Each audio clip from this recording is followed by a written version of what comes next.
The British have played a major role in Indian art since the 18th century.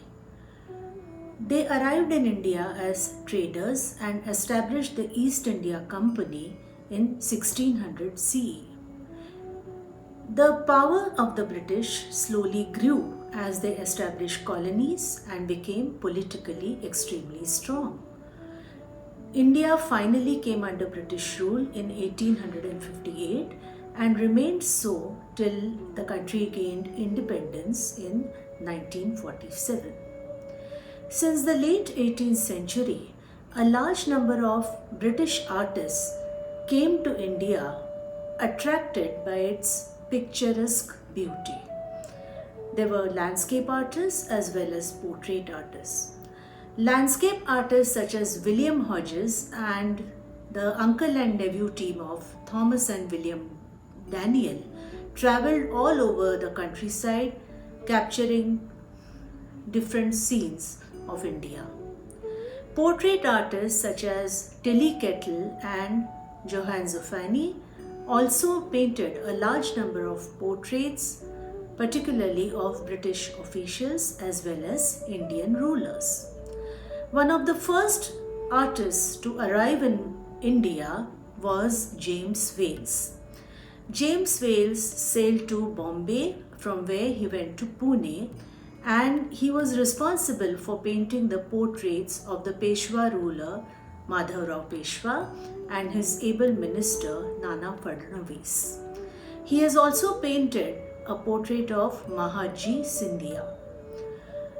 James Wales was the first British artist to have established an art school, the first of its kind in Pune at Shaniwar Wada in 1791, but the school closed down after his death a few years later. Another sought after British artist who worked in India was Tilly Kettle.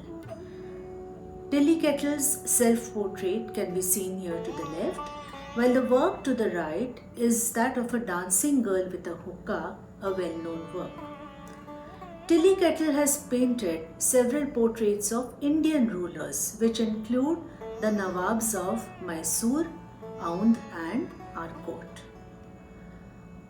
Apart from Kettle, the other important painter to have worked in India was Johann Zoffany. Among Zoffany's well-known works is the portrait of the Governor-General Warren Hastings along with his wife.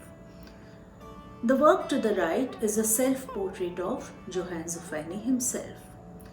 There is another painting of his whose detail can be seen here, which features two young girls. The one to the left is a fair-complexioned European girl who is wearing a typical European fashionable costume of that time. The other is a dark native girl who is wearing the traditional Indian dress. Apart from Tilly Kettle and Johann Zoffany's, whose work we have seen just now, there is another important painter who also worked in India as well as in China.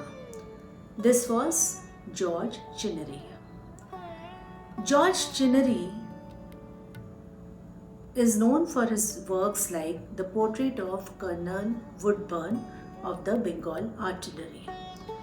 His self-portrait can be seen here to the right. The British painter John Smart is well known for his works on ivory done in watercolor. These are miniature format works which are characterized by a delicate brushwork and coloring. Here can be seen the portrait of Edward Raphael, the American merchant to the left, and to the right is the portrait of the Nawab of Arcot. One of the most popular Indian painters was Raja Ravi Verma.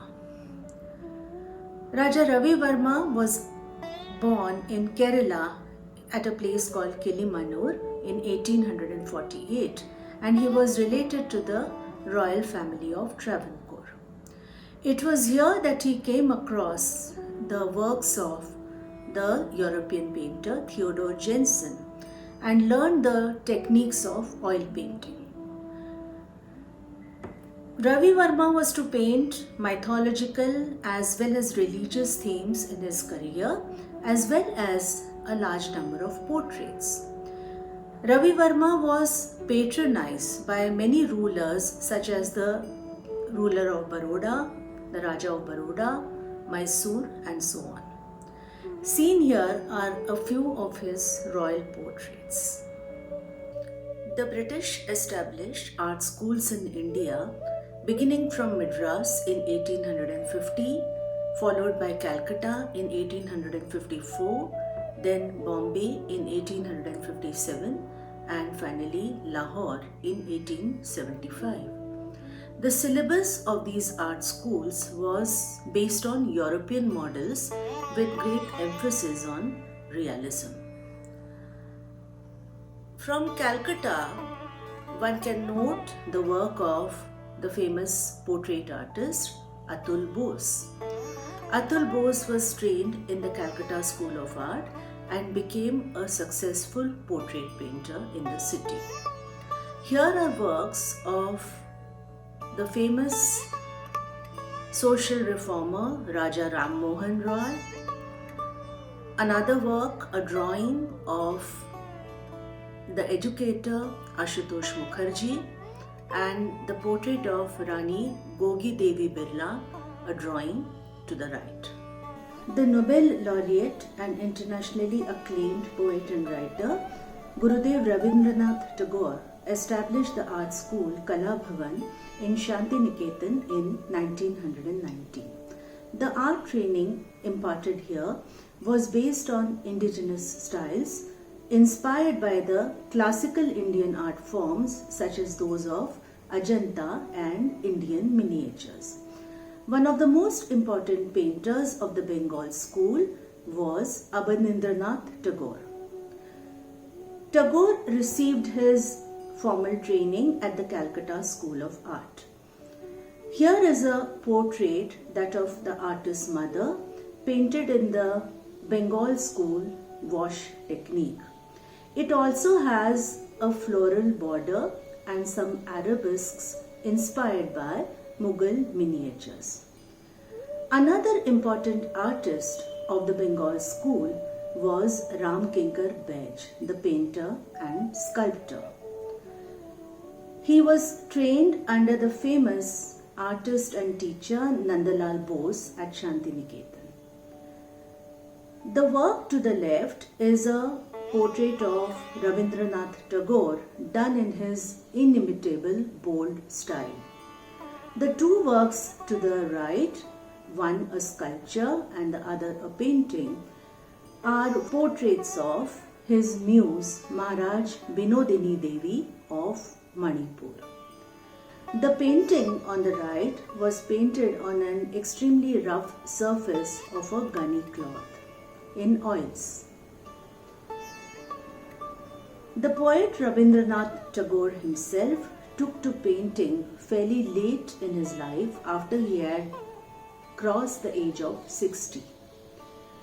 Here are a few examples, self-portraits of his oeuvre, which indicate that he wanted to express himself freely, and this is very obvious in the use of sinuous lines and the distortion which is obvious in Tagore's work.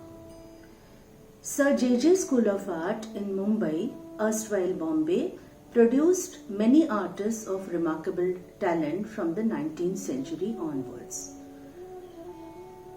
Many of them became important portrait painters. Among the early batch of students was the artist Pestinji Bomanji, who was trained under the British artist and teacher John Griffiths in the painting department. He was also a part of the team under Griffiths which went to Ajanta to copy the murals there in the 1870s. Pestinji Bomanji's works, portraits can be seen here. Bomanji became an important and sought-after portrait painter in his city, particularly among the Parsi community to which he belonged. One of the most remarkable portraits here is that of his wife Jilu, which is also known as the lady with the parrot. It has a typical Indian and particularly interesting Parsi setting. The other important artist of the Bombay School was the portrait painter M.F. Pitawala. Some examples of Pitawala's works can be seen here, which includes a portrait done in his academic years in the art school.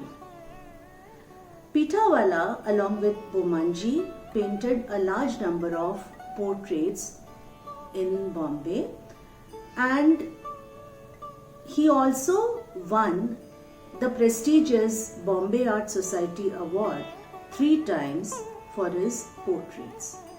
Featured here is the portrait of the artist's mother, which won the Bombay Art Society Award in 1907.